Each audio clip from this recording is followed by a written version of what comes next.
तो उत्तर प्रदेश में अगले साल हो रहे विधानसभा चुनाव के लिए सभी दल अपनी तैयारियों को अंतिम रूप देने में लगे हैं और इस बीच केंद्रीय गृह मंत्री अमित शाह रविवार को एक दिन के यूपी दौरे पर लखनऊ पहुंचेंगे।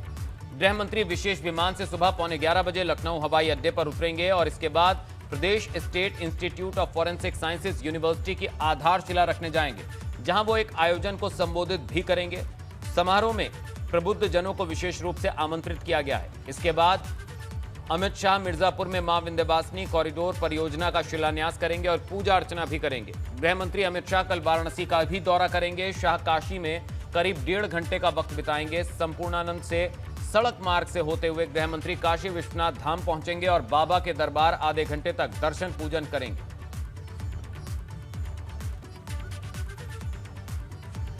विधानसभा चुनाव से पहले बसपा को एक और झटका लगा है। आजमगढ़ के दीदारगंज से विधायक और पूर्व विधानसभा अध्यक्ष सुखदेव राजभर के बेटे सपा में शामिल हो गए हैं। वहीं सुखदेव राजभर ने भी बसपा के अभियान पर सवाल खड़े किए हैं और सपा अध्यक्ष अखिलेश यादव पर भरोसा जताया। सुखदेव राजभर ने अखिलेश यादव की नीतियों की भी तारीफ की है। विधानसभा चुनाव से पहले एक बार फिर बसपा के लिए करारा झटका है, जिसके ज्यादातर नेता अब समाजवादी पार्टी में शामिल हो रहे हैं।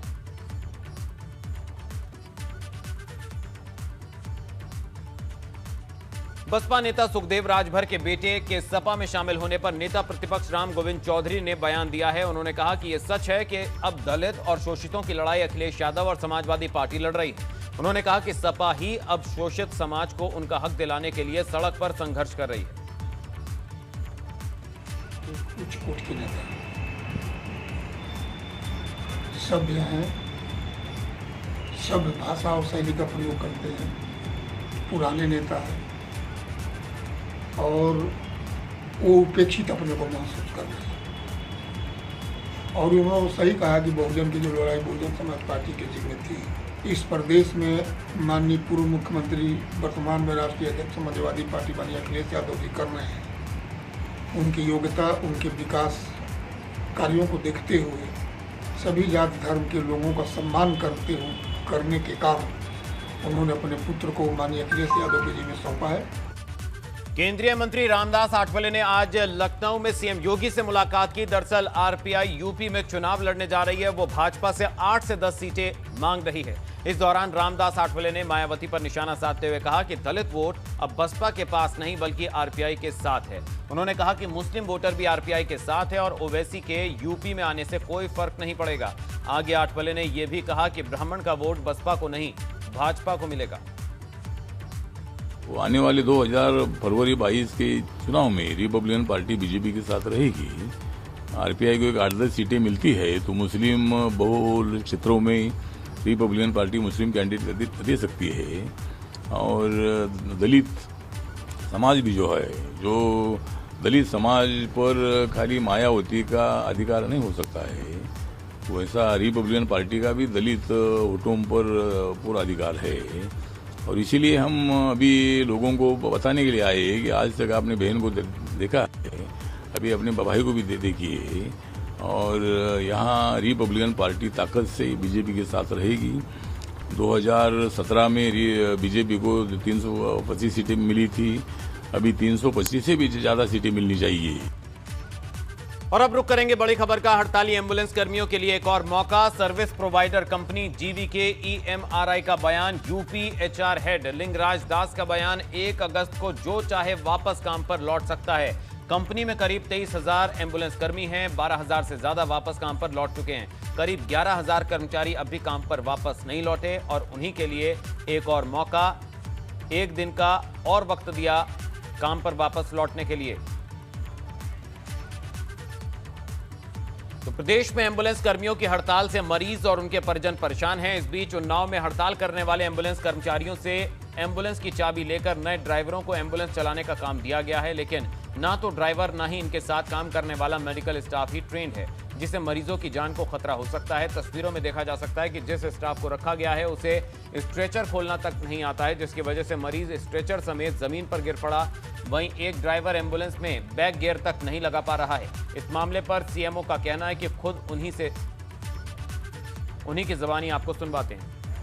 बहुत से वापस आ गए हैं काम पे, जीवीए की कंपनी लगी हुई है तो बहुत से लोग वापस आ गए हैं, कुछ गाड़ियों की व्यवस्था भी हो गई है। और मैंने सभी अपने प्रभारी चिकित्सा अधिकारियों को निर्देशित कर दिया है कि उनके पास पुरुष सीएचओ, अतिरिक्त वार्ड बॉय और आरबीएस की टीम से एक पैरामेडिक उपलब्धता के आधार पर इनको हो सके तो तैनात किया जाए, ताकि पब्लिक को परेशानी कम से कम हो। हम लोग प्रयास में लगे हैं कि जनता को परेशानी न हो।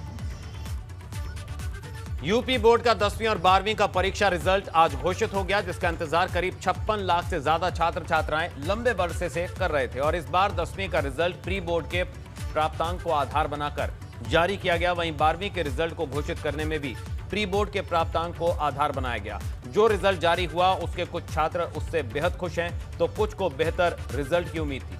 पेश है रिपोर्ट।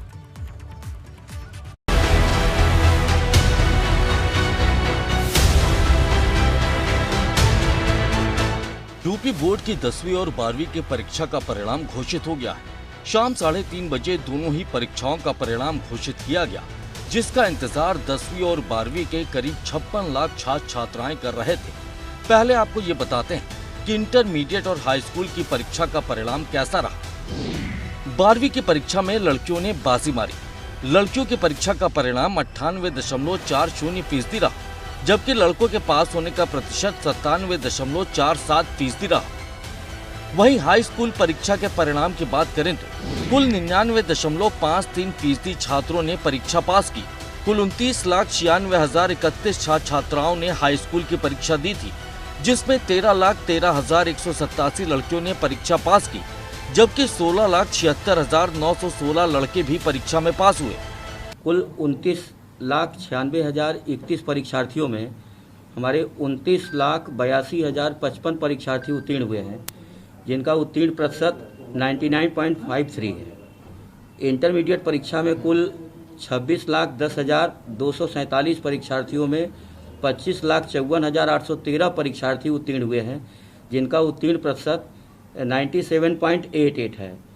और ये दोनों परीक्षा फल हमारे बोर्ड की वेबसाइट पर, एनआईसी की वेबसाइट पर प्रदर्शित हो चुके हैं। परीक्षा में पास होने के बाद छात्रों में खुशी की लहर है। वहीं जहां कई छात्र नतीजों से बेहद खुश दिखाई दिए, तो कई का कहना है कि अगर उन्हें परीक्षा देने का मौका मिलता तो शायद वो और बेहतर प्रदर्शन कर पाते। अब आपको ये भी बताते हैं कि किस आधार पर रिजल्ट की घोषणा की गई। 10वीं के प्री बोर्ड रिजल्ट को आधार बनाया गया। 12वीं के प्री बोर्ड रिजल्ट को भी आधार बनाया गया। कोरोना की वजह से इस साल मेरिट लिस्ट तैयार नहीं हुई। प्राइवेट फॉर्म भरने वाले छात्र जनरल में प्रमोट किए गए। कोई छात्र अंक सुधार चाहता है तो बिना शुल्क के परीक्षा दे सकता है।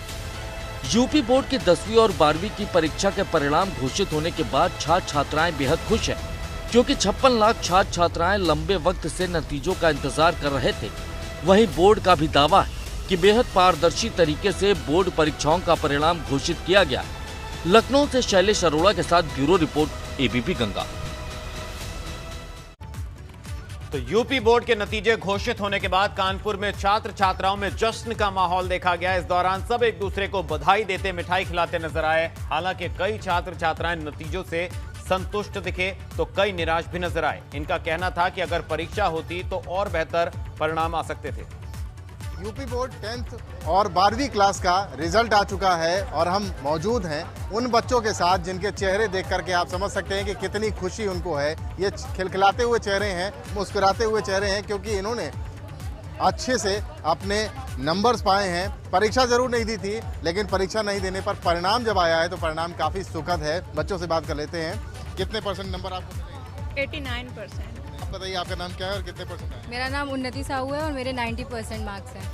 आप बताइए कितने परसेंट मिले आपको? 90.2%। मैम आप आगे आ जाइए। आप इस स्कूल की प्रबंध निदेशक हैं। किस तरीके का रिजल्ट आपके बच्चों का गया है? सर, जितना बच्चों ने मेहनत करी थी, अगर परीक्षा हो जाती तो इससे बहुत बेहतर रिजल्ट आता हमारे बच्चों का, क्योंकि 3 बोर्ड हम लोग प्री बोर्ड 3 बार करा चुके थे। कितने परसेंट आए? क्या नाम है आपका? मेरा वरदान अग्निहोत्री नाम है। मैंने सोचा था कि 100% लाने, लेकिन 95 आए तो इसी से सर्टिफाइड करना पड़ेगा। क्या चलिए, कुछ बच्चे हैं जो सोच के बैठे थे कि वो 100% मार्क्स तक ला सकते हैं, लेकिन कोरोना काल ने इनको परीक्षा नहीं देने दी। परिणाम ज़रूर आया है और ये खिलखिलाते और मुस्कुराते चेहरे अब अपने रिजल्ट को लेकर खुश भी हैं। कानपुर से कैमरामैन पंकज निगम के साथ रतीश त्रिवेदी, एबीपी गंगा। और रुक करेंगे बड़ी खबर का। लखनऊ से आ रही है बड़ी खबर। अवध नहर चौराहे के पास युवती की दबंगई। लगातार एक युवक को मारती दिखी युवती। तो तस्वीरें आप देख सकते हैं, मारपीट का वीडियो वायरल हो गया है। युवती ने युवक पर गाड़ी चढ़ाने का आरोप लगाया और उसके साथ मारपीट की। वीडियो कब का है इसकी पुष्टि नहीं। लखनऊ से ये तस्वीरें सामने आई हैं। युवती ने सरेआम युवक को जड़े थप्पड़।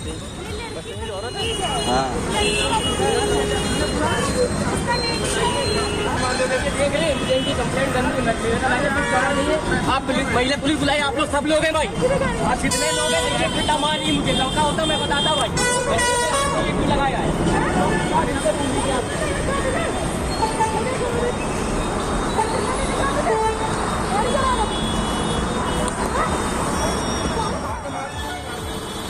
काफी देर तक बीच सड़क पर अवध नहर चौराहे के पास गहमा गहमी बनी रही, जहां हाई वोल्टेज हंगामा हुआ और इस युवती ने सरेआम इस युवक को थप्पड़ जड़ दिया। इसका आरोप था कि युवक ने उसके ऊपर गाड़ी चढ़ा दी।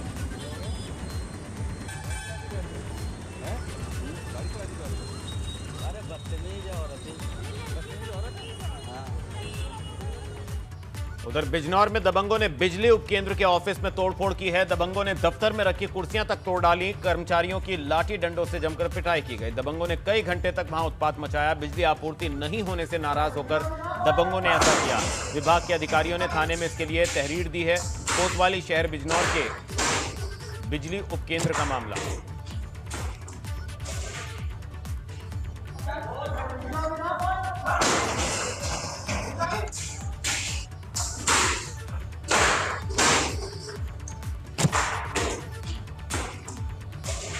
विद्युत आपूर्ति न होने से नाराज दबंगों ने ऐसा किया।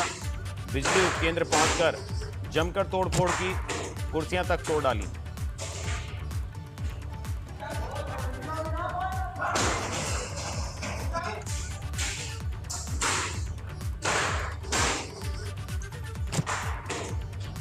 वहीं अमरोहा में पुलिस प्रशासन ने जिला बदर अपराधी के खिलाफ बड़ी कार्रवाई की है। यहां एक आरोपी की 67,50,000 रुपए की चल और अचल संपत्ति को मुनादी करा के कुर्क किया गया, जिसमें एक दुकान, मकान और कार शामिल है। मामला डिडौली कोतवाली क्षेत्र के असगरीपुर गांव का है, जहां हैरान करने वाली बात यह है कि जिस अपराधी की संपत्ति कुर्क की गई वो जिला बदर होने के बावजूद अपने गांव का प्रधान बन गया था। मीडिया में खबर आने के बाद मामला सामने आया था। ये अभियुक्त भूरा, जिस पर कि 18 मुकदमे पंजीकृत हैं, जिसने गोकशी और गैंगस्टर जैसे मुकदमे इस पर पंजीकृत हैं, जो तमाम संपत्ति आपराधिक कृत्यों से अर्जित की थी, उसको 14(1) के तहत जब्तीकरण की कार्रवाई कराई गई है। कुल 67.5 लाख रुपए इसकी संपत्ति की कीमत है और जिसकी जब्तीकरण की कार्रवाई हुई है, जिसमें से 61 लाख की संपत्ति अचल संपत्ति है और 6.5 लाख की एक कार है जो चल संपत्ति है। वहीं शाहजहांपुर में 15 कुख्यात डकैतों के खिलाफ कार्रवाई कर उनकी संपत्ति कुर्क की जाएगी। इन डकैतों को 20 जून को पुलिस और एसओजी की टीम ने मुठभेड़ के दौरान गिरफ्तार किया था। पुलिस ने बताया कि इनके खिलाफ गैंगस्टर एक्ट के तहत कार्रवाई करते हुए संपत्ति को भी कुर्क किया जाएगा। 20 जून को पुलिस को मुखबिर से जानकारी मिली थी कि एक बड़ा गैंग जिले में बड़ी वारदात अंजाम देने की फिराक में है और इस जानकारी के मिलने के बाद 6 थानों की पुलिस को लगाया गया, जिसके बाद पुलिस ने घेराबंदी कर 15 डकैतों को गिरफ्तार किया। तलाशी में डकैतों के पास से 10 तमंचे और 27 कारतूस भी बरामद किए गए। वहीं 20 लाख रुपए की ज्वेलरी भी पुलिस ने इनके पास से बरामद की थी। पकड़े गए डकैतों ने बताया कि उन्होंने कई राज्यों में लूट की वारदात को अंजाम दिया था। जून 2021 को एसओजी शाहजहांपुर और थाना कटरा पुलिस को एक महत्वपूर्ण सफलता प्राप्त हुई थी। 15 व्यक्ति गिरफ्तार किए गए थे, जो अधिकतर पंथीय थे, जिनके द्वारा न केवल उत्तर प्रदेश में बल्कि अन्य प्रदेशों में भी नकबजनी की सनसनीखेज वारदातें की गई हैं। ऐसे एक बहुत अच्छा गैंग जो अनकवर हुआ, उनके कब्जे से करीब 300-350 ग्राम सोने के आभूषण बरामद हुए, करीब 5.5 किलो के चांदी के आभूषण भी बरामद हुए थे, जो विभिन्न घटनाओं से संबंधित थे।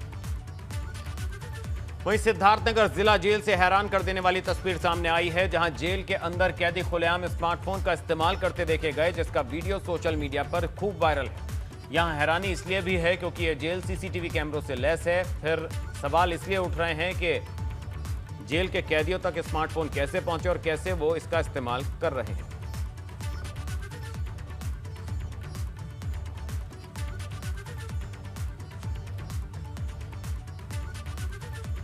वहीं उत्तरकाशी में भारी भूस्खलन, गंगोत्री हाईवे पर डबरानी में भूस्खलन की तस्वीरें सामने आई हैं। भूस्खलन से रास्ता बंद हो गया है और बारिश से लगातार पहाड़ दरकने की तस्वीरें सामने आ रही हैं। तो ताजा तस्वीरें उत्तरकाशी से सामने आई हैं, जहां भूस्खलन से मार्ग बाधित हो गया, रास्ता बंद हो गया है, जिससे आवाजाही में भारी दिक्कतों का सामना लोगों को करना पड़ रहा है। लगातार हो रही बारिश से दरक रहे हैं पहाड़, जिससे दहशत बढ़ गई।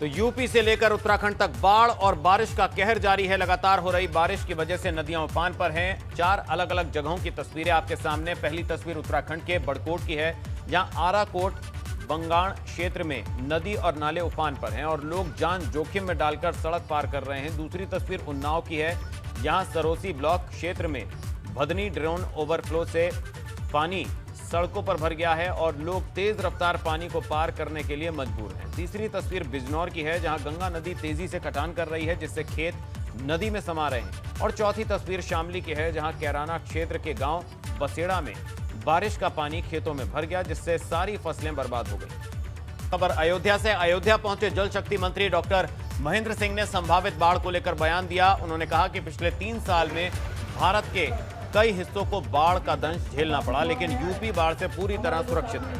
उन्होंने कहा, रोजाना प्रदेश सरकार के मंत्रालय की ओर से लोगों को बाढ़ से बचाने के लिए काम किया जा रहा है। अधिकारियों को तटबंधों की निगरानी का निर्देश दिया गया है। साथ ही अधिकारियों से कहा गया है कि बाढ़ से निपटने के लिए वो अपनी तैयारी पुख्ता रखें। डॉक्टर महेंद्र सिंह ने कहा कि बाढ़ प्रभावित इलाकों में हालात से निपटने के लिए बाढ़ चौकियां बनाई गई हैं और जगह जगह नाव के इंतजाम भी किए गए हैं। काम उत्तर प्रदेश सरकार ने आदरणीय योगी आदित्यनाथ जी के, हमारे माननीय मुख्यमंत्री जी के नेतृत्व और उनके मार्गदर्शन में हम सब लोगों ने किया है और उसी का परिणाम है कि पिछले 3 सालों में आपने देखा होगा कि भारत के बहुत सारे राज्यों में बाढ़ से तबाही हुई, लेकिन मेरा उत्तर प्रदेश पूरी तरीके से सुरक्षित रहा।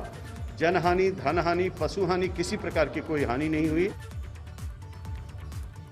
इधर वाराणसी में गंगा का जलस्तर उफान पर है। गंगा के जलस्तर में लगातार बढ़ोतरी जारी है। दशाश्वमेध घाट पर गंगा सेवा निधि द्वारा होने वाली विश्व प्रसिद्ध गंगा आरती के भी स्थान में बदलाव किया गया है। गंगा के जलस्तर के कारण गंगा आरती अपने यथा स्थान से पीछे करनी पड़ी। कोविड के कारण गंगा आरती सांकेतिक रूप से ही हो रही है। लगभग सभी घाटों के एक दूसरे से संपर्क टूट गए हैं।